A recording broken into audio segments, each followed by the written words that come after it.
Alright, we've got our truck successfully driving across the bridge, and now it's time to load in bridge number 2. So we're going to click on this open existing bridge button, the little folder thingy, second from the left. It's going to ask if we want to save our changes, and no, we actually don't need to save the changes. So click on no. We'll select your bridge this time and click open. So here we are with our new bridge. You can see that we have a bunch of building to do. But if we think about what we need to do, we've already got 2 abutments, which are the foundations on either side of the bridge. And each abutment already has a joint. And because it's sitting right on top of the foundation, these are called fixed joints. And they don't need as much support as the rest of the joints that you will make and the ones that are already here. These ones that are on the top here, they're floating joints, but we can't move them. Whereas if we make a joint, let's say I put a joint there, that joint can be moved. And if I go to my member tool, I get a little message. It'll give me the joint at the coordinates and it says can't be moved. So don't copy anything that you see on the screen right now. Please just watch, because I'm going to show you how all the tools work and some tips that will be helpful. And then you and your partner will be doing your own design, so please don't copy. Not that I mind, but I'm not going to do necessarily something that works. So let's just quickly make some trusses here. Like I said, these floating joints need at least 3 members supporting them. This one's got 3, that one's got 3. Because that is connected to 2 joints with 3 supports, that also won't move, just like with our tongue depressors. But like I said, this joint can move, so if you decide that, oh, that's not really how I want it, you can click on the joint and drag it, and it will automatically adjust all the members to stretch and fit.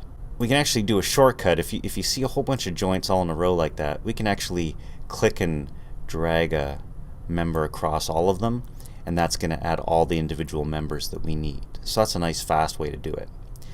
Now, so far we've been making every member at 140. That was kind of the default size when we started.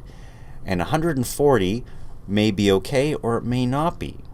My suggestion is make the bridge in the design that you want, test it, and if things break, start making them bigger rather than start at a big size and overbuild it. Remember that we also want to make things symmetrical. So whatever I do on this side, I'm going to want to do on the other side. And so if I want to recreate this joint over here, we've got these blue lines that are going to be really helpful. So if I put my cursor over this joint, I can see that it's right in between the first 2, and it's at level -5 here on this scale. But I just have to line up the blue line in the middle and touching that other joint, so I know that when I make a joint here, it's in the exact same spot. I just have to go back to my member tool and connect them up, and I've got something symmetrical. Now, I can't really test this, these aren't supported, but let me just show you what happens if you click on the test button and you haven't quite got everything put together right. You're going to get this, your structural model is unstable message. And there's a number of different examples that you can check out to try and troubleshoot your bridge. So example 1 says, you've made a rectangle and you don't have any triangles in it and it's going to be unstable. And if you click this next button, it's going to show you what's going to happen to the bridge if it was in real life. Click next again and it'll tell you what the solution would be. And then click next and it starts over.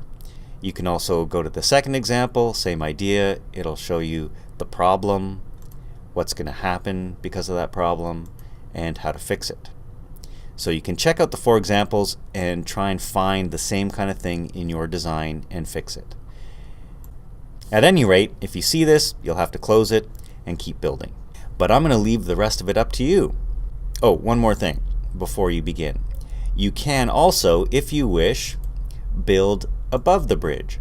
All you need to do is put your joints on top and connect them up and you can make a bridge like that. However, keep in mind that you want things to be stable and symmetrical, also as cheap as possible.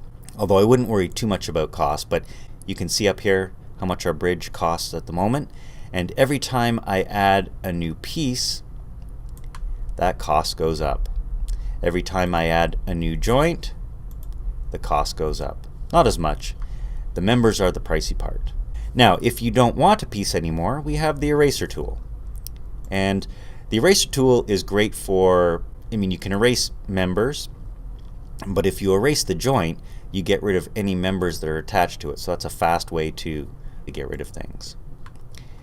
But you and your partner need to come up with a working design. Go for it. Raise your hand when you're done.